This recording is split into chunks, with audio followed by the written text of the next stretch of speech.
Hello everyone, welcome to smart classes. आज हम देखेंगे पाठचर्या की मनोवैज्ञानिक तथा समाजशास्त्रीय निर्धारण। ये एग्जाम में 16 नंबर के पूछे जाते हैं और इसके बारे में हम देखते हैं। पाठचर्या हमारा क्या कहता है। पाठचर्या का अर्थ केवल किताबी ज्ञान ही नहीं बल्कि संपूर्ण अनुभव है जो कि विद्यालय में विद्यार्थी को शिक्षा के माध्यम से प्राप्त होता है। संपूर्ण यानी कि मानसिक विकास होता है, सामाजिक विकास होता है, शारीरिक विकास होता है और किताबी ज्ञान तो मिलता ही है। तो ये सारी चीज़ें पाठचर्या का अर्थ है। मनोवैज्ञानिक का मानना है कि विद्यार्थी के मन, रुचि और क्षमता को विकास को देखते हुए पाठचर्या बनाना चाहिए और पाठचर्या को बनाते समय कुछ बातों का ध्यान जो है रखना चाहिए। कौन कौन सी बातों का? तो पहला है बाल केंद्रित शिक्षा। जैसे कि पाठचर्या को बनाते समय ये ध्यान में रखना चाहिए कि विद्यार्थी की आवश्यकता अनुसार, उसके रुचि के अनुसार ये पाठचर्या बनाया जाए जिससे कि वो अच्छे से पढ़ सके। दूसरा है व्यक्तिगत विभिन्नता। सभी विद्यार्थियों की बुद्धि, रुचि और सीखने की गति अलग अलग होती है, इसलिए उसके अनुसार से पाठचर्या लचीला होना चाहिए। तीसरा है विकास के स्तर पर ध्यान। विकास कैसे होगा? बच्चों की आयु और मानसिक विकास के अनुसार विषय की गतिविधियां निर्धारित की जानी चाहिए।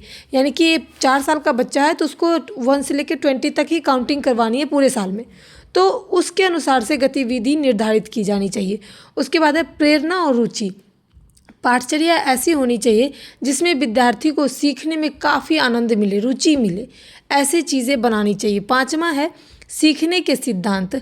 सीखने के सिद्धांत में होता है जैसे कि अनुभव के द्वारा सीखते हैं, गतियों के द्वारा सीखते हैं, अभ्यास के द्वारा सीखते हैं, आधारित शिक्षण आदि। तो ये सारी चीज़ें हैं। दूसरा है हमारा पाठचर्या के समाजशास्त्रीय निर्धारक। इसमें क्या है कि इनका मानना है कि समाज, सांस्कृतिक परंपरा और सामाजिक आवश्यकताओं के अनुसार से भी पाठचर्या को बनाना चाहिए। इसका मुख्य बिंदु क्या है? समाज की आवश्यकताएं। पाठचर्या ऐसी होनी चाहिए जो कि समाज की ज़रूरतों को पूरा करे। उसके बाद सांस्कृतिक और परंपरा का संरक्षण। दूसरा है शिक्षा के माध्यम से बच्चों के अंदर सामाजिक चीज़ें जानी चाहिए, सांस्कृतिक चीज़ें जानी चाहिए, हमारी मूल्य जो कि हमें आगे बढ़ाने का काम करती है। पीढ़ी दर पीढ़ी कई ऐसी चीज़ें चली आ रही है जैसे कि त्यौहार, फंक्शन और भी प्रचलन, कई ऐसी चीज़ें हैं जो कि पीढ़ी दर पीढ़ी बढ़ते जा रही है। तो सांस्कृतिक परंपरा को बढ़ावा मिलना चाहिए। उसके बाद तीसरा है लोकतांत्रिक मूल्यों का विकास। जैसे कि समानता, सहयोग, सहानुभूति, ये सारी चीज़ें लोकतांत्रिक के तहत आता है। बराबर की निगाहों से सबको देखना, चाहे वो कोई भी वर्ग से हो, चाहे वो कैसा भी दिखता हो। उसके बाद 4 नंबर है सामाजिक परिवर्तन।